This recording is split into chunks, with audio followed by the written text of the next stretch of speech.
Assalamualaikum warahmatullahi wabarakatuh dan salam sejahtera. Kami dari kumpulan 13 subjek falsafah dan isu semasa ingin membentangkan isu yang bertajuk cabaran berita palsu dalam masyarakat digital.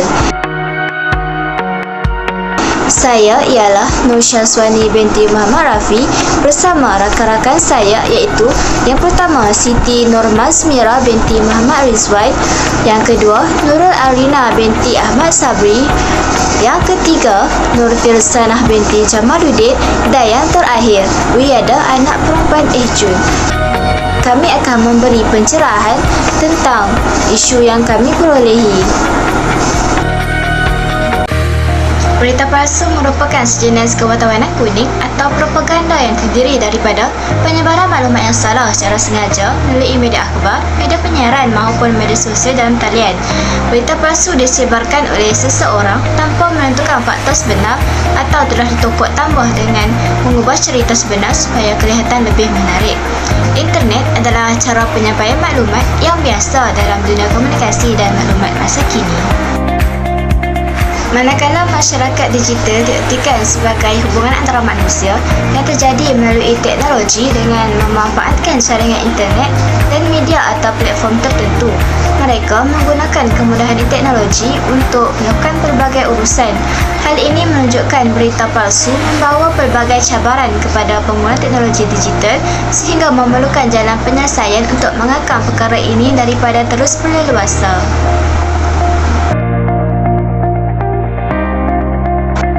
Antara cabaran berita palsu kepada masyarakat digital ialah penyalahgunaan teknologi maklumat dalam kalangan masyarakat. Penggunaan medium perhubungan yang sememangnya popular seperti media sosial telah disalahgunakan oleh masyarakat yang tidak bertanggungjawab dalam menyebarkan berita dan maklumat palsu. Antaranya seperti WhatsApp, Twitter, Facebook dan Instagram. Apabila berita tersebut mendapat perhatian ramai, mereka yang menyebarkannya akan menjadi ketagih untuk terus menyebarkan berita palsu. Tambahan pula, masyarakat menggunakan media sosial untuk melakukan pelbagai urusan. Media sosial menjadi platform yang penting untuk mendapatkan maklumat, tetapi disebabkan penyebaran berita palsu yang semakin menjadi-jadi, hal ini menjadi cabaran kepada pengguna digital. Misalnya, maklumat palsu yang mengandungi unsur penipuan, menyentuh sentimen perkauman dan memfitnah seseorang untuk menjatuhkan maruahnya. Hal ini menjurus kepada pelbagai akibat seperti pergaduhan, perpecahan perpaduan dan menjatuhkan maruah seseorang. Cabaran berita palsu dalam masyarakat digital yang kedua ialah kesahihan sesuatu berita akan diragui. Masyarakat kini terdedah dengan pelbagai bentuk berita dan maklumat yang palsu. Masyarakat zaman sekarang gemar membaca namun tidak gemar membuat kajian terlebih dahulu sebelum berkongsi kepada orang lain. Penyebaran berita palsu akan memudaratkan pihak yang terlibat untuk menanggung risiko, seperti menanggung malu dan terpaksa berhadapan dengan orang ramai untuk mempertahankan semula dirinya di atas limparan maklumat palsu yang telah diterima. Jelaslah di sini, kepatasan masyarakat zaman sekarang yang 24 jam melayari laman sosial akan menyebabkan dan memudahkan penyebaran sesuatu berita palsu semakin berleluasa. Angka penyelesaian bagi cabaran tersebut ialah dengan melakukan pencarian maklumat dengan lebih teliti. Masyarakat mestilah bertindak bijak dengan melakukan pencarian yang sahih terlebih dahulu di laman web yang dipercayai dan sah. Pencarian maklumat yang sahih di laman web yang dipercayai mampu mengelakkan sebarang maklumat dan berita palsu terus tersebar. Jika tidak pasti dengan maklumat yang diberi di internet, masyarakat perlu mendapatkan pandangan atau pendapat orang-orang yang berilmu di ruang laman sosial yang luas ini seperti Instagram, Twitter dan sebagainya. Oleh itu, masyarakat hendaklah berfikir panjang atau menyiasat terlebih dahulu sebelum bertindak menyebarkan sesuatu maklumat. Cabaran yang seterusnya ialah penggunaan bahan digital tanpa sekatan. Penggunaan bahan digital seperti Facebook, WhatsApp, Instagram dan Twitter telah menjadi kewajipan kepada masyarakat kini tanpa mengira peringkat umur bagi memudahkan mereka untuk memperolehi maklumat dan berita semasa dengan pantas. Lebih-lebih lagi apabila semua urusan pada hari ini berlangsung dalam talian sahaja. Oleh hal demikian, perkara ini boleh mewujudkan golongan yang tidak bertanggungjawab dan mendorong mereka untuk menyebarkan maklumat-maklumat yang salah dan berita palsu berbanding yang benar atas kepentingan diri mereka sendiri. Golongan ini juga gemar menyebarkan berita-berita yang berunsurkan fitnah sehingga boleh menjatuhkan imej seseorang.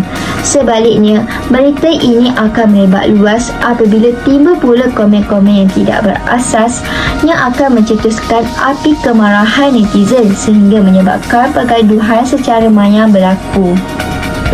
Langkah penyelesaian bagi mengelakkan masalah ini berleluasa adalah mengadakan kempen kesedaran celik digital.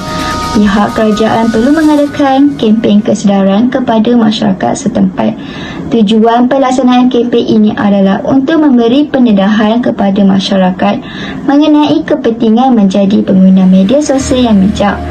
Dengan ini, mereka akan memeriksa terlebih dahulu apabila menerima sesuatu berita. Melalui kempen ini, mereka juga dapat mengetahui kesan terhadap diri sendiri, keluarga dan negara apabila menerima dan menyebar berita palsu. Oleh itu, mereka akan lebih cakna terhadap berita yang diterima dan boleh menentukan bahawa maklumat atau berita tersebut adalah benar ataupun tidak sebelum berkongsi kepada orang lain. Cabaran yang seterusnya ialah kewujudan golongan remaja yang celik IT. Golongan ini diberi kemudahan sains dan teknologi untuk melayari laman web tanpa batasan. Mereka gemar mengikut trend untuk mengejar populariti.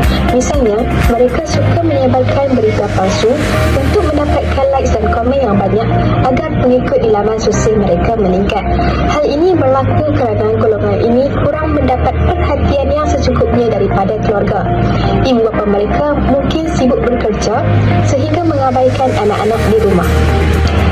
Oleh itu, bagi mengatasi cabaran ini, ibu bapa hendaklah memainkan peranan dalam memantau aktiviti seharian anak-anak. Ibu bapa juga pastilah mengawal penggunaan gadget anak-anak serta mencari masa untuk diluangkan bersama mereka agar mereka tidak terlalu sibuk menghabiskan waktu untuk menyebarkan berita palsu di internet. Cabaran berita palsu dalam masyarakat digital yang terakhir ialah kebebasan dalam menyampaikan maklumat. Kebebasan dalam interaksi merentasi sempadan tempat dan masa menjadikannya satu medium yang menjadi pilihan nombor satu masyarakat dunia. Masyarakat juga bebas dalam menyuarakan pandangan masing-masing kepada masyarakat umum.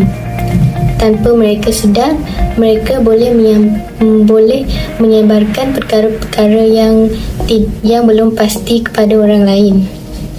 Dari segi langkah penyelesaian cabaran tersebut ialah dengan menguatkuasakan undang-undang negara. Oleh itu, Suruhanjaya Komunikasi dan Multimedia Malaysia perlulah bekerjasama dengan Polis Diraja Malaysia. Antaranya ialah dengan mengambil tindakan tegas terhadap pelaku, iaitu dengan mengenal pasti laman sesawang atau akaun media sosial yang digunakan untuk menyebarkan dakwah berita palsu ini. Selain itu, dengan mengenakan hukuman denda atau penjara atau dua-duanya sekali terhadap salah. Dengan itu dapat disimpulkan bahawa berita palsu telah membawa kesan negatif dalam kehidupan masyarakat pada zaman sekarang.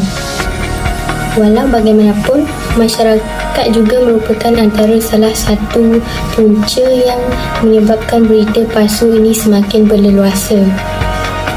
Kepantasan berkongsi maklumat di hujung jari mengakibatkan kesan buruk dan kes-kes yang tidak diingini juga boleh berlaku. Oleh itu, janganlah mudah percaya kepada berita yang disebarkan tanpa pengesahan dari pihak berwajib.